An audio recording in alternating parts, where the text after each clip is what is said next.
Hello everyone, welcome to another episode of Magic Arena Top 10. And we're going to be doing, well, this one's actually more of a very quick one. I wanted to originally do top 10 references to stuff that's in Adventure in the Forgotten Realms, only to realize that I don't exactly have know that many of the references, or I would have to do a lot of research and I'm probably going to get a lot of stuff wrong.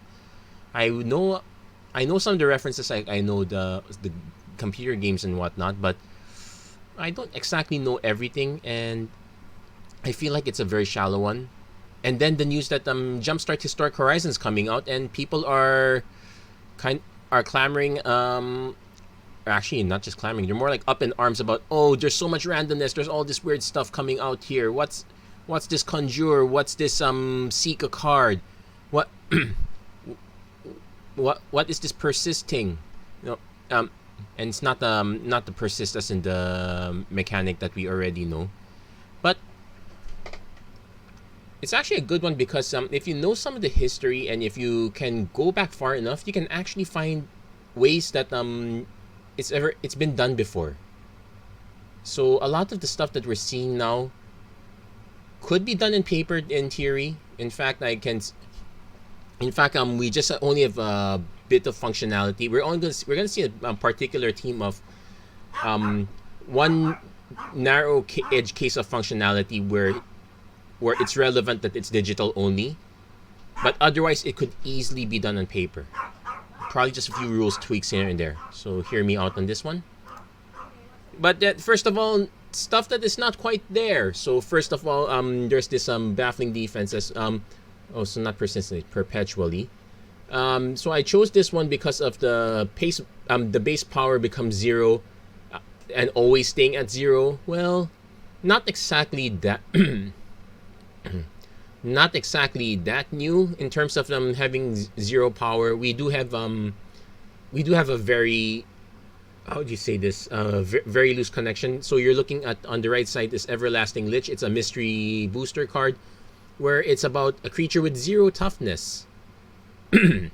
Now it doesn't say that its toughness can't go up, but we do get the idea there.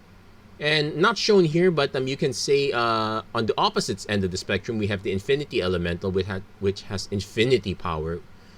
Actually, that would be an interesting question. Now, thankfully, the Infinity Elemental is an unset card, but let's say that were to somehow magically appear in Arena. If an Infinity Elemental gets hit by baffling defenses, what do you think would happen? Would it be Infinity or 0? And what if there's a card that targets creature base power perpetually becomes infinity?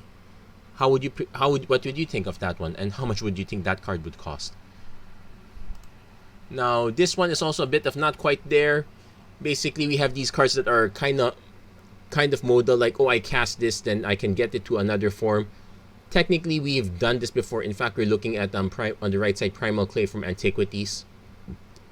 So it kind of skips the one step, but in theory you could just play this at turn 4 instead of just waiting on turn 2 and turn 2. Although it is technically cheaper that way, but probably because this is an activated ability, you probably don't want to just pay this only to get hit by a stomp on response. Also, the activate only once is probably going to be very relevant there. That said, that's why it's not quite there. It's probably it's too similar in a sense. But let's go to the cards that are really wonky. Now you saw one card that made it to from mystery boosters. So we're gonna actually have a few of them that are from mystery boosters, but not too many. So here we have the Conjure mechanic, where it's conjure a card into your hand. And this has been somewhat experimented with before. So the 3 cards we have here from the mystery booster, the Gunk Slug conjures.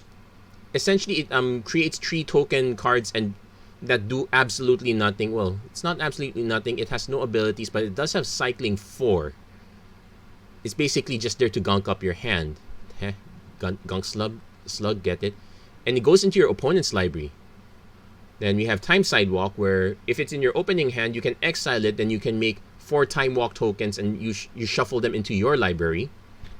And you have Bone Rattler here in front. So if it's put into a graveyard from anywhere, you exile it, and you make 4 reassembling skeleton token cards, put them in your graveyard.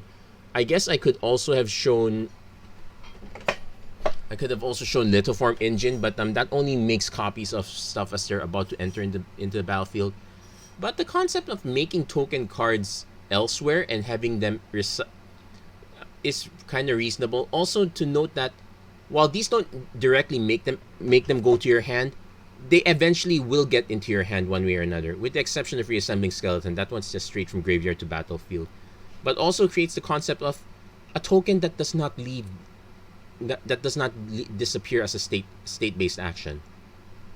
Interesting world. Well, kind of interesting, but probably a bit of a stretch. Maybe that's why I put it down here in number 10. So, and that's pretty much the entirety of the Conjurer mechanic.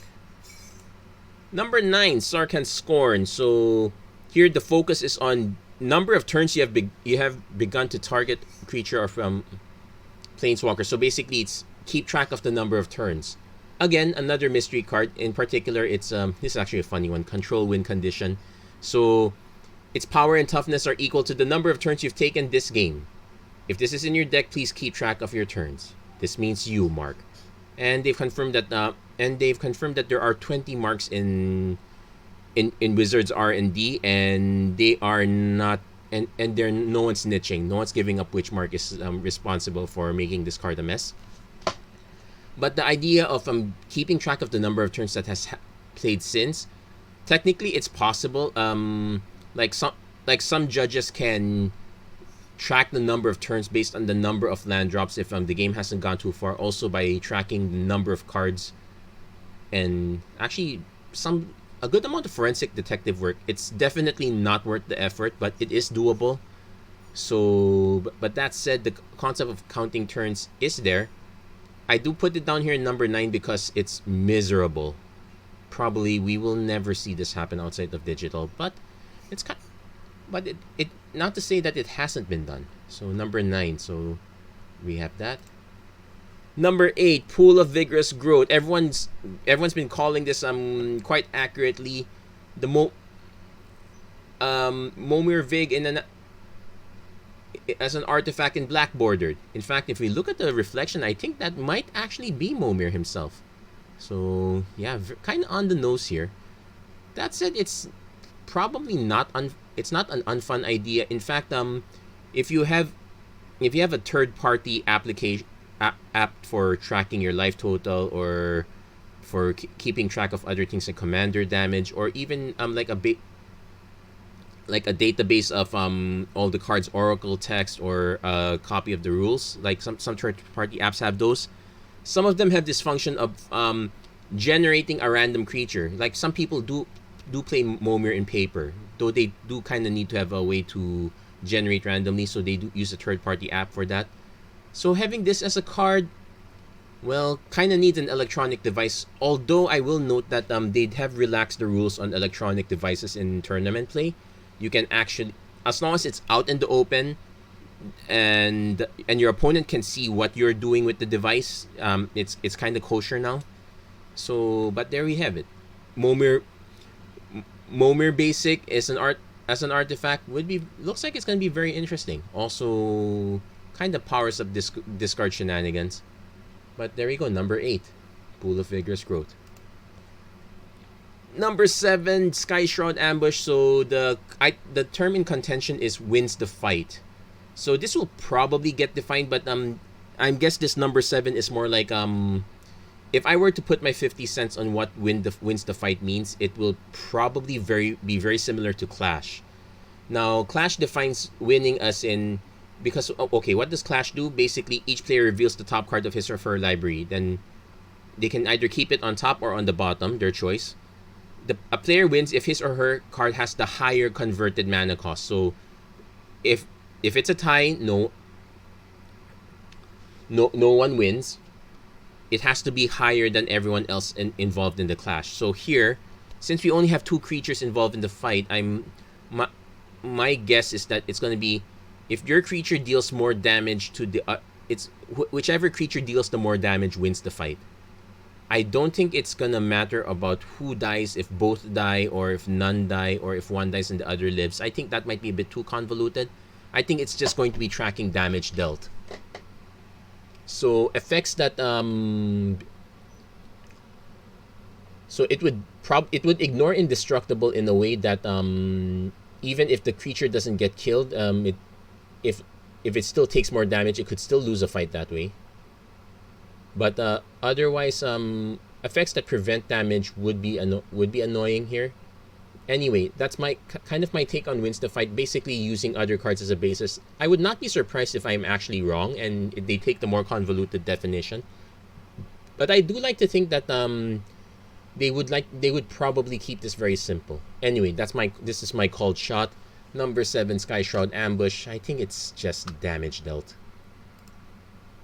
Number 6. So there are many cards with perpetual buffs or plus or minus. So I'm showing Gabriel's Withering because it's not on a permanent. So actually, the first instance of perpetual is, well, it's in white bordered. It did not become legal until a lot later, but in the Portal Tree Kingdom set, there is some card called Riding the Dilu Horse. So any one creature gets +2/+2 and gains horsemanship. Of note, there's no until end of turn here. And also of note, that is not a mistake. That's not a misprint. I'm pretty sure they could have easily changed that over time, but no, they've actually kept the wording here. In fact, if you go to Oracle, it will state that this effect lasts indefinitely. Now, probably not the same as perpetually here because it doesn't carry over if the creature changes zones. But the concept of a buff and gaining abilities not disappearing on a non-permanent effect, like typically we'd expect this in auras, or we'd say, oh, put a counter to remind you of this. But Riding the Dilu Horse got there first. In fact, the idea that having counters is being put there is pretty much there as a reminder, because this was the head scratcher back then. How do you remember which creature rode the Dilu Horse? So having reminder counters that don't do anything, that's probably in response to this. So for those of you who are playing the book, who go up against the Book of Exalted Deeds combo and are wondering, why doesn't moving the counter negate the effect? You can kind of blame the Dilu Horse on that one. And oh yeah, I mentioned that in the actual Tree Kingdoms lore, riding the Dilu Horse is a portent of disaster. If you can read the flavor text, it's pretty much whoever is riding the Dilu Horse is doomed to die. Now the character portrayed here, Liu Pei, does not die, but when one of his advisors has his horse incapacitated for a reason, Liu Pei gives him his horse, which happens to be this one, and guess what? When they go into battle, the advisor is pretty much one of the first to die. So prophecy fulfilled.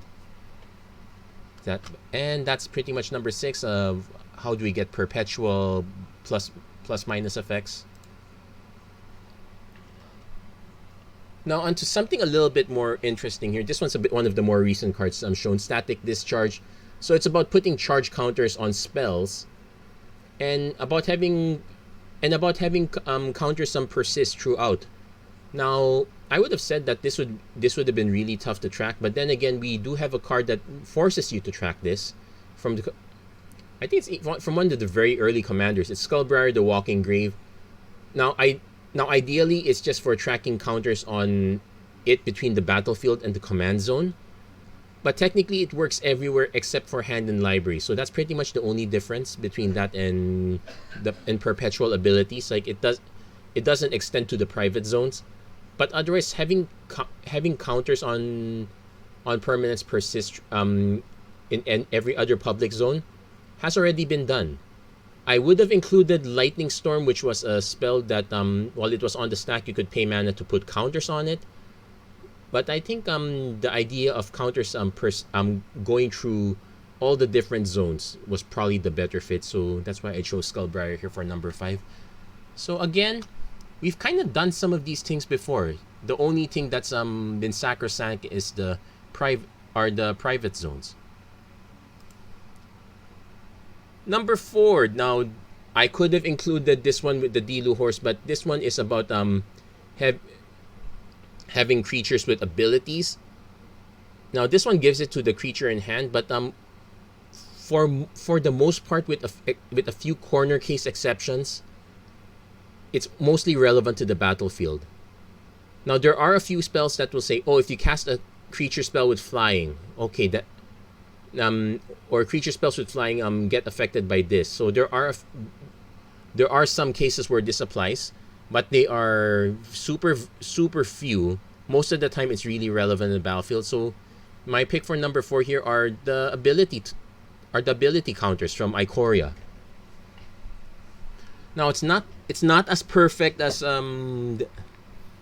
it's not exactly as perfect a fit, but counter removal is super rare. Like we only have very few cards that remove counters. Like Heartless Act has been one card that removes counters in a long time. If I'm not mistaken, a card that did that another card that's well known for that would have been, I think, Hex Parasite and Vampire Hex Mage. Those would be the other ones that are more well known for that. So again, missing out on the idea that it hits the hand.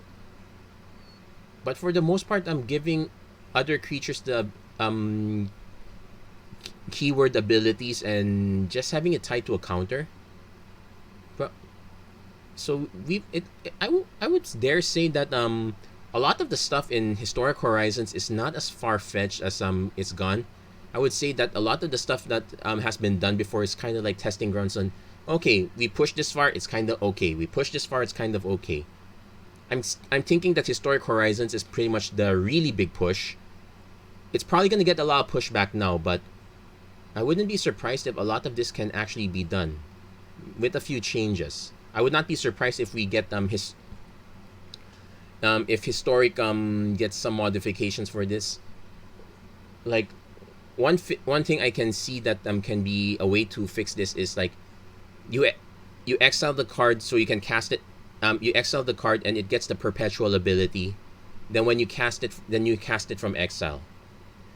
One card that I had on the list, I actually took it out because it's very it was way too similar.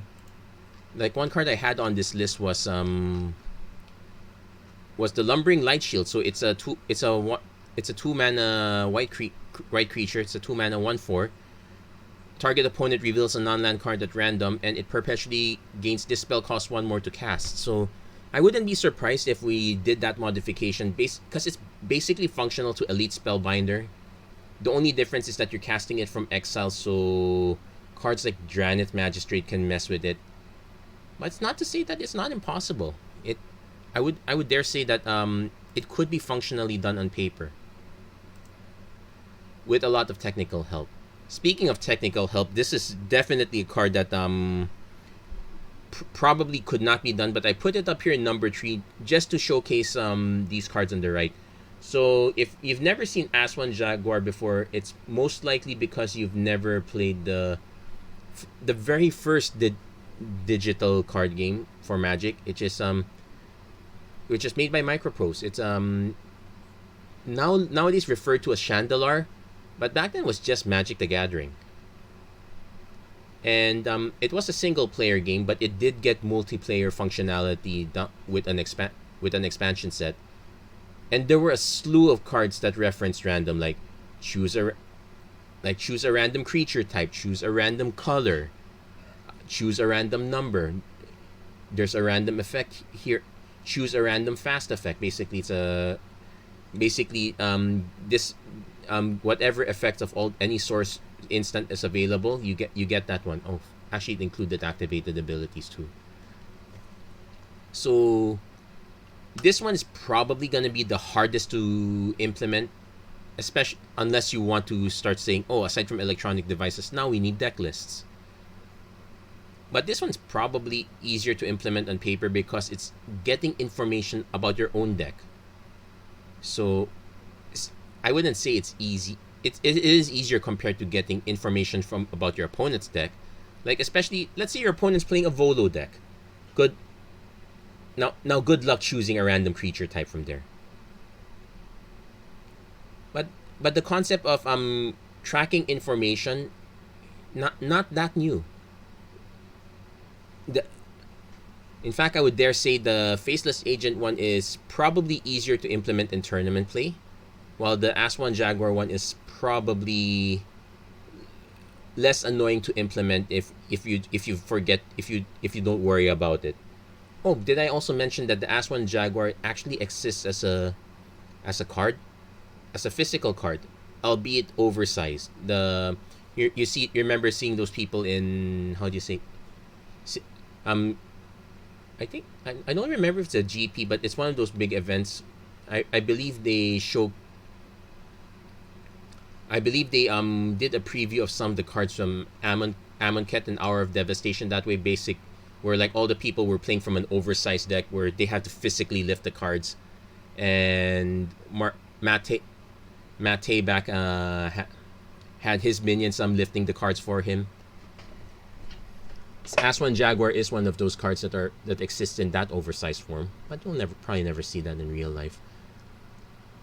But that said, I do want to feature that yeah, we've done this before. It's not as new as or as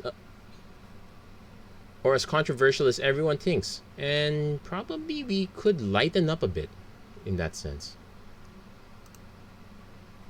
Number 2, Gabriel's Soul Broker. So the item in contention here is accept one of Gabriel's offers, then accept one of Gabriel's conditions. So in this case, the accept one offer, accept one condition, you do get a choice from 3, and it's taken from a list. Again, not something that hasn't been done before. That's why I'm referencing Urza Academy Headmaster, which tells you to head to askurza.com. Get it? Head? No, just anyway. And while you only got one literal random choice, what is to stop you from... It is an uncard after all, so what is to stop the group from agreeing, let's buff this guy a little bit because super random is super random. What if you just click that the chosen one 3 times and you get to choose one of them?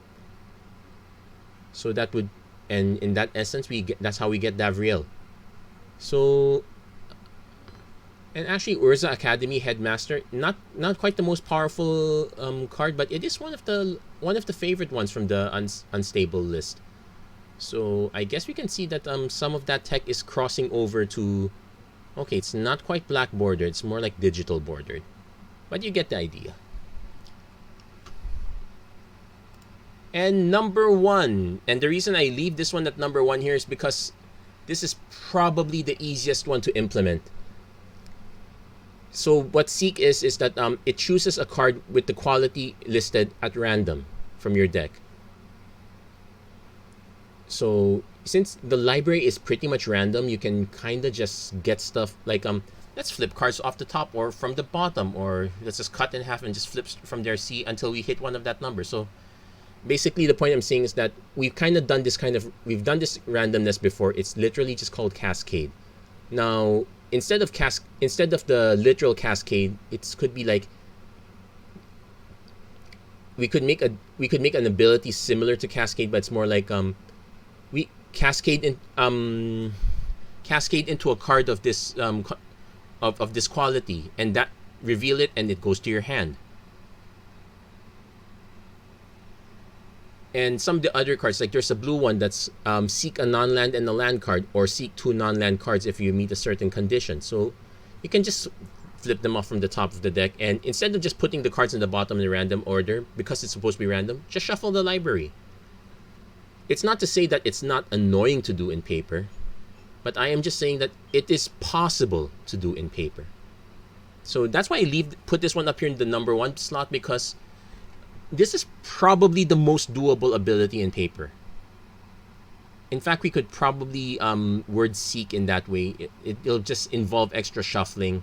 In fact, you can add the rule that when you shuffle your library because of seek, it does not count as a shuffle if you really want to preserve that functionality for a few corner cases. But for the most part, it's probably the most done one. So we can't I guess the whole point I'm making about this one is maybe maybe our distaste for digital might have been a bit overblown. And who's to say that we could not implement some of these on paper? I'm not saying that we could implement all of these on paper, but we could implement some of them, I guess.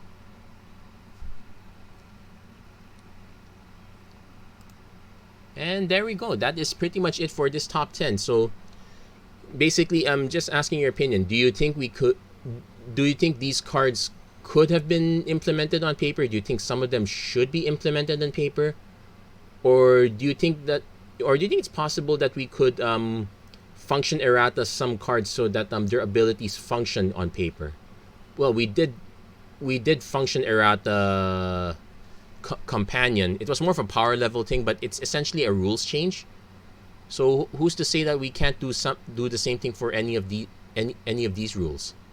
Anyway, that's it for this episode. Thank you very much for watching. I hope to see you guys again next time. Take care. God bless. Stay safe wherever you are. Have a great week, everyone. Take care.